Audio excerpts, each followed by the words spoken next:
Olá, sejam bem-vindos a essa revisão de Eletromag.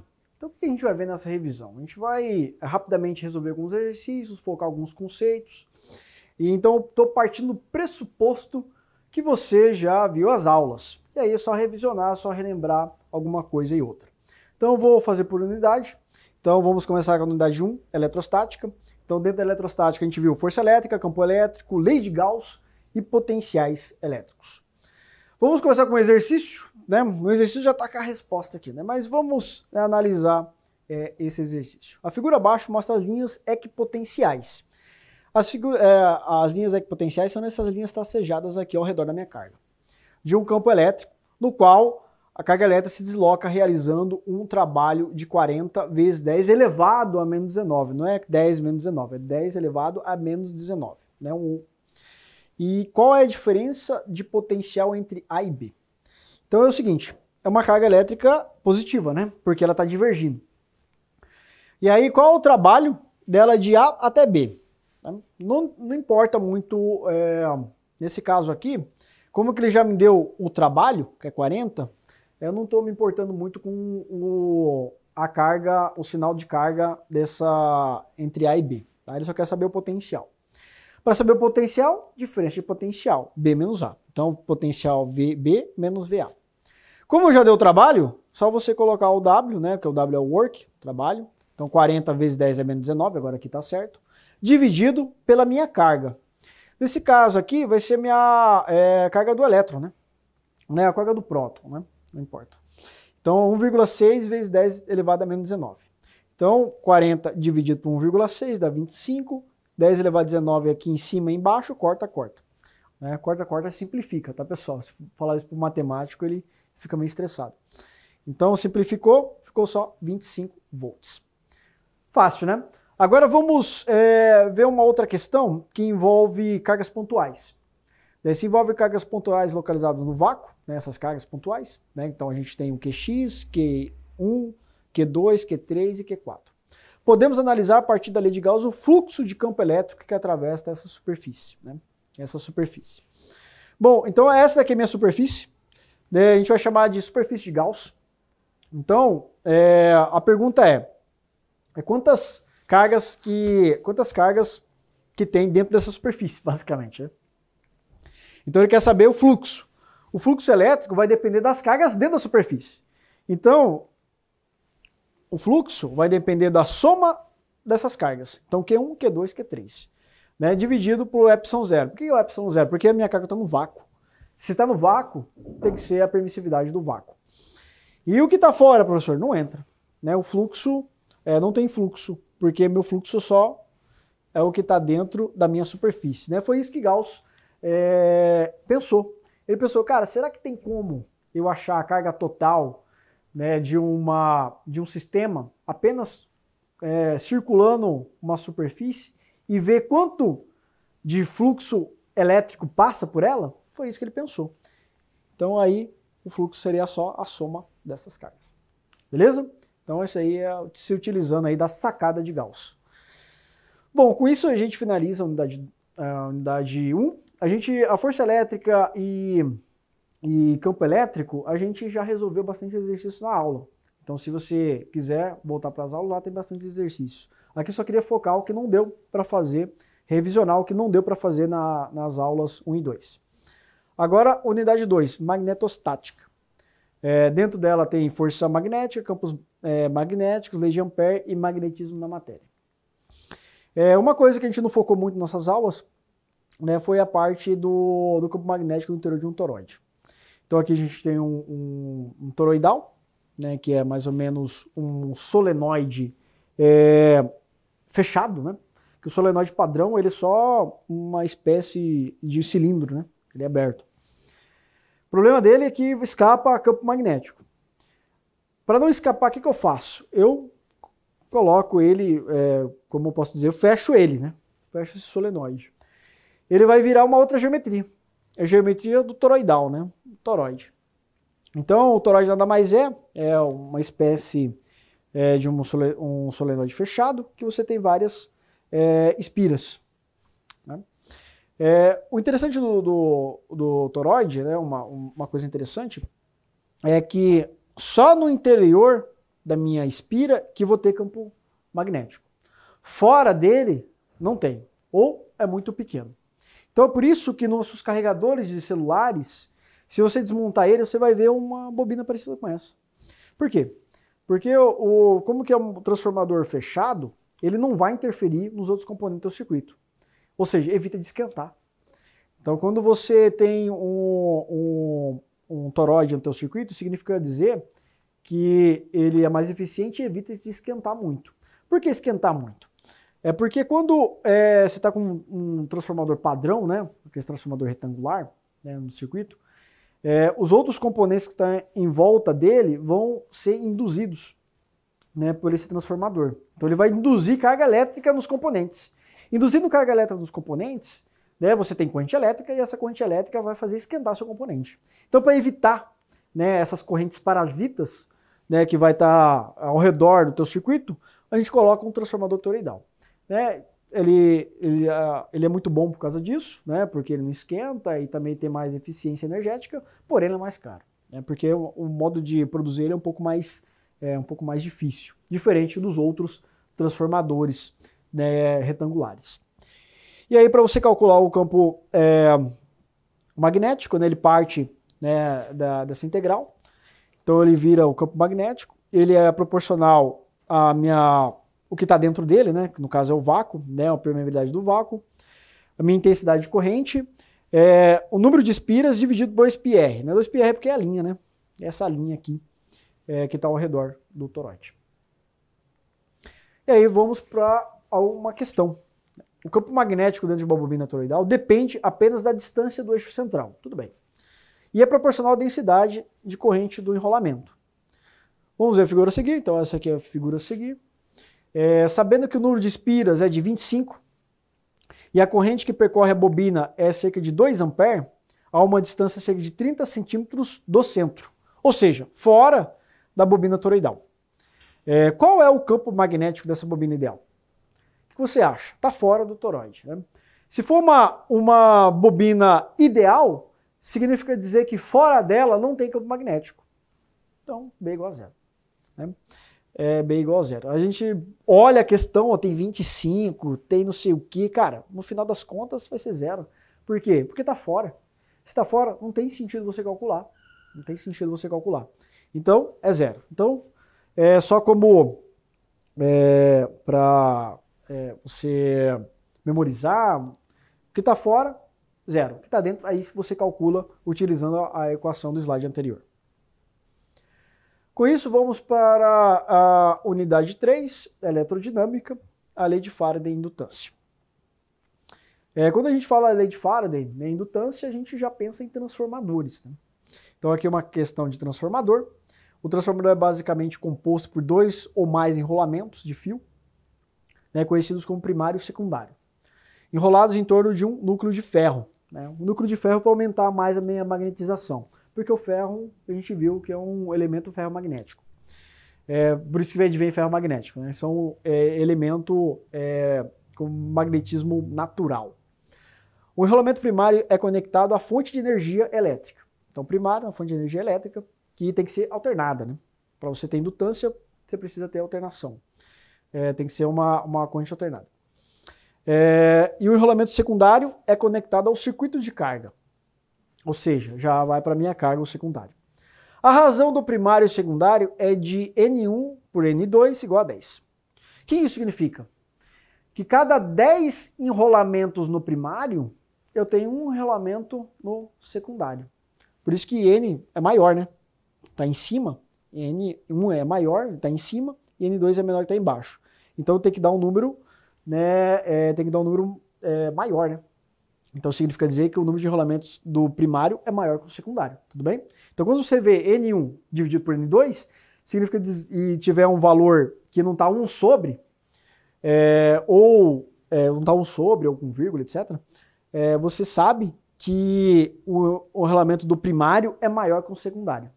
Então a cada 10 enrolamentos no primário eu tenho um enrolamento secundário. O que isso significa dizer? Significa dizer que é um transformador abaixador. Ele vai baixar minha tensão. Então, uma tensão do primário é 120 volts, qual é a tensão do secundário? Vai ser dividir por 10. Então você vai pegar isso daqui e dividir por 10. Né? E vai dar 12 volts. Então vai diminuir 10 vezes a minha tensão.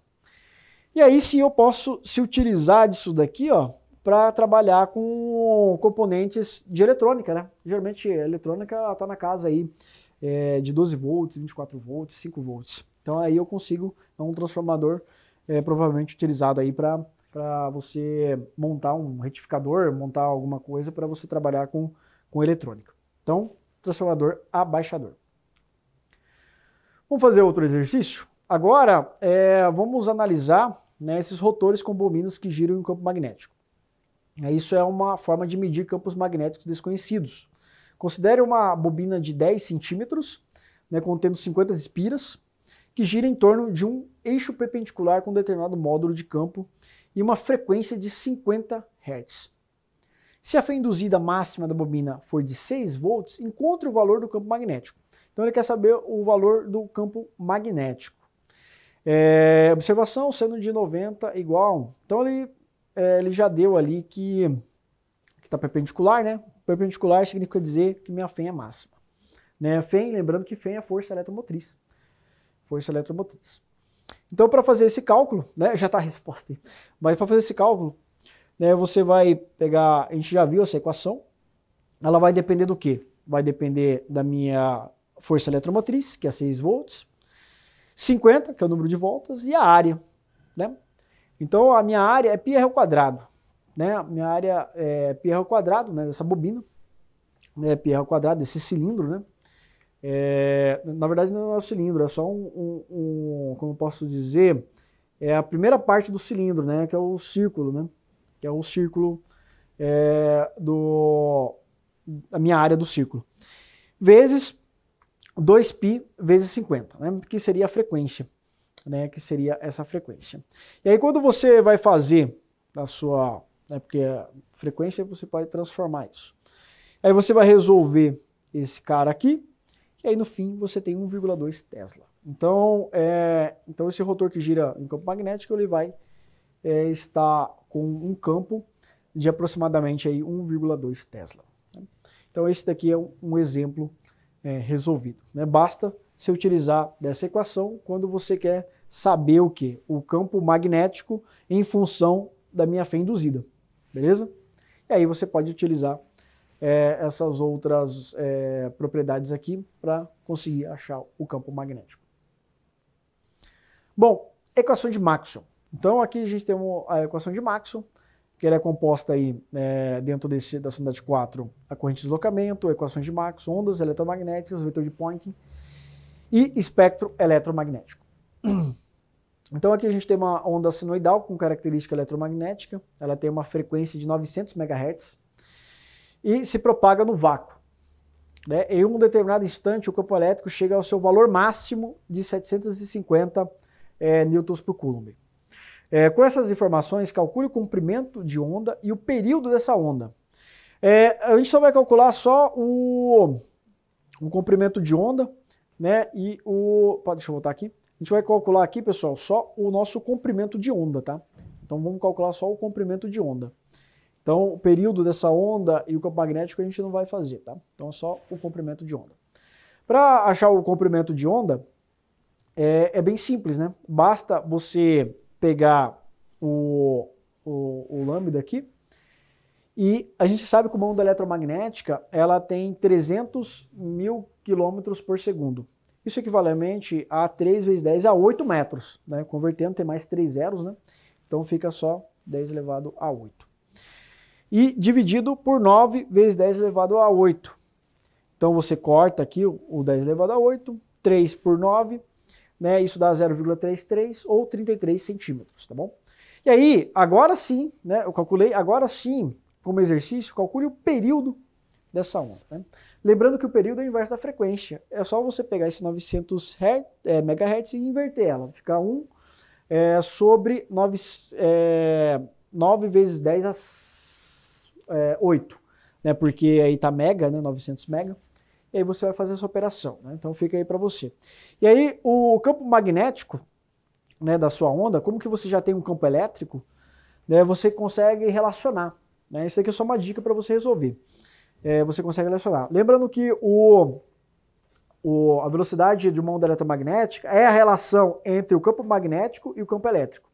Então basta você já sabe qual é a velocidade da luz, então você só fazer a razão entre o campo elétrico e o campo magnético. É só você dividir os dois. Tranquilo? Porque você já sabe qual é a velocidade da luz, né, que é 300 mil km por segundo.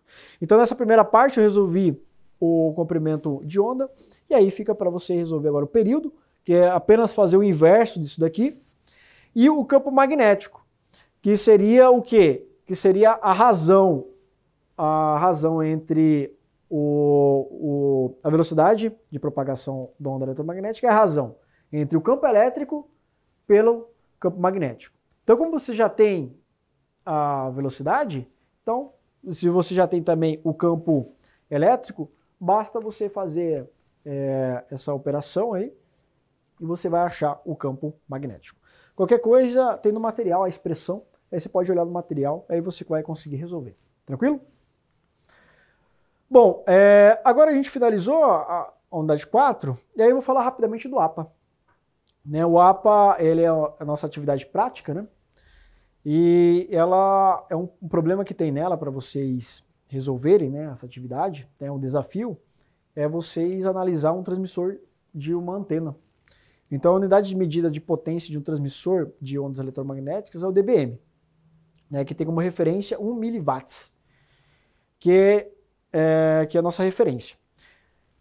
dB é a unidade logarítmica, que significa que cada incremento de 3 decibéis equivale a dobrar a potência. Vou pegar um exemplo, né? Um sinal com potência de 0 dB equivale a 1 mW, porque é a nossa referência, o 0 é a referência. Enquanto o sinal com potência de menos 3, ou seja, vou diminuir pela metade, né, minha potência. Se eu diminuir pela metade a minha potência, significa que agora 0,5.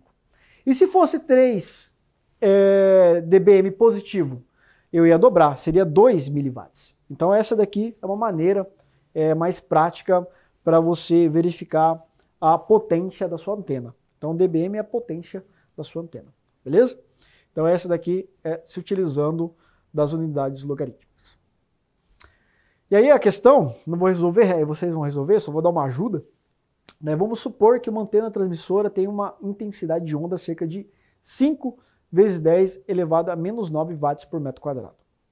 Você tem um equipamento que mede a potência do sinal no ponto em que você está. Esse equipamento está medindo a uma potência de 22 dBm, ou seja, aproximadamente 160 miliwatts. A distância a distância que você está da origem do sinal. Então você tem que saber, isso é uma maneira para você localizar sinal.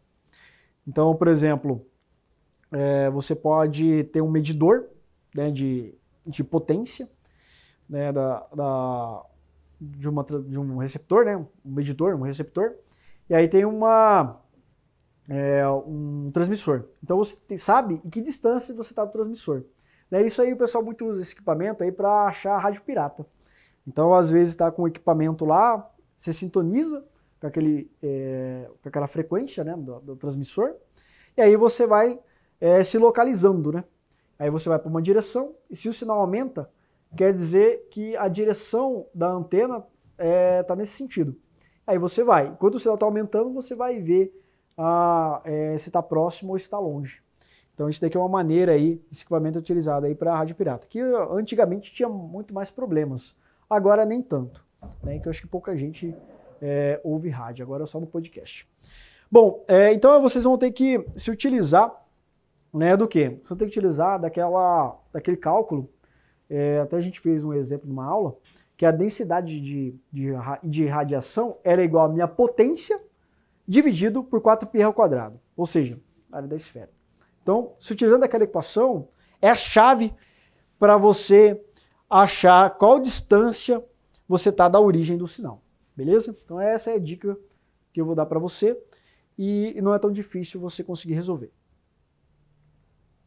Bom, dentro da discussão do fórum, vocês têm que falar um pouco sobre motores a combustão e motores elétricos. Quando a gente está trabalhando com eletromagnetismo, a gente está trabalhando no campo elétrico ou magnético. Já motores de combustão, né, provavelmente aí você que é engenheiro mecânico, engenheiro elétrico, você já viram alguma coisa em Física 2, né, sobre motores, né, sobre os motores de combustão. Que a maneira, o funcionamento é um pouco diferente. Né? Na verdade é muito diferente. Né? Porque os motores a combustão, eu utilizo um combustível fóssil. E aí o que vai acontecer no motor? Como funciona o motor a combustão? Você tem um carro, e o carro é de 4 tempos, né? Tem a admissão, tem os 4 tempos no carro, né? Você tem a admissão, compressão, explosão e depois a vazão, né? Ou seja, a última parte que vai ter a vazão. O que vai acontecer? Nesses 4 tempos, né, você tem uma perda nesse meio, né, de 4 tempos, você tem a perda de rendimento. Né? Porque o combustível ele vai explodir, ele vai gerar calor, e esse calor ele vai ser transmitido todo o seu motor, vai ter o desgaste. Então, essa energia, em vez de ser utilizada para fazer essa conversão de calor para energia mecânica, né? Então, ele vai movimentar o pistão, então vai ter uma explosão, vai movimentar o pistão, mas toda aquela energia da explosão não vai ser totalmente convertida para o movimento do pistão. Ela vai ser dispersada dentro do seu motor, né? Então você tem uma baixa eficiência, né? Você não se utilizou de maneira eficiente o combustível. O interessante é que os motores a combustão, eles estão mais de 2 séculos aí, né? E a gente ainda se utiliza como o principal meio de transporte, apesar de ser uma tecnologia antiga. Né? O funcionamento não mudou muito com o passar dos anos. Melhorou um pouco a eficiência, melhorou um pouco a performance, mas fisicamente continua com o mesmo tipo de operação, né? Lá do século retrasado. E aí quando a gente vai para os para os motores elétricos, né, muda um pouco. Agora eu vou utilizar da minha energia elétrica. Então a energia elétrica ela vai movimentar, né, as minhas rodas. Em vez, né, de ter um sistema de transmissão, a transmissão pode ser direta. Então geralmente os motores elétricos são diretos, acoplados ao meu eixo para transmitir nas rodas. Então eu posso colocar 4 motores, dos 2 lados na frente e 2 lados atrás. E então eu tenho maior controle. Né? Então geralmente os motores elétricos têm maior controle do seu carro. Né? E tendo maior controle, eu posso fazer automação disso. Então é muito mais fácil eu criar um carro que dirige sozinho utilizando motores elétricos, porque é muito mais fácil controlar, né, do que os motores a combustão. Então essa é uma das vantagens dos motores elétricos. Né? Eu posso fazer automação, posso fazer um carro que dirige sozinho, que já está em testes, em uso, aí o semi-automático, né, o semi-autônomo, né, o autônomo e assim por diante. Então essa é a diferença crucial. Né? Os motores a combustão tem baixa eficiência, né, e também ele conta com os combustíveis fósseis, né, que pode ser que um dia possa acabar. Já os motores elétricos, você tem maior controle e também maior eficiência, né, porque aí vai estar acoplado direto ao meu eixo de transmissão das rodas. Então aí você tem o maior controle. Então você vai discutir um pouco mais sobre isso. Então eu comecei essa discussão, dei o gancho inicial e agora vocês vão discutir um pouco mais aprofundado, né, desse meu gancho. Bom, aqui tá as referências, né, essas aqui são as referências da nossa aula de revisão. E aí eu queria agradecer por você ter assistido esse vídeo de revisão. Espero que tenham assistido às nossas aulas, né, feito os exercícios propostos. Qualquer dúvida, busque, né, ajuda ao seu monitor. Né, eu também estou à disposição aqui da minha rede social, se quiser mandar uma mensagem. Então é isso. Então eu agradeço mais uma vez, né, pela oportunidade aí da FATESS e te aguardo para a próxima. Tchau, tchau.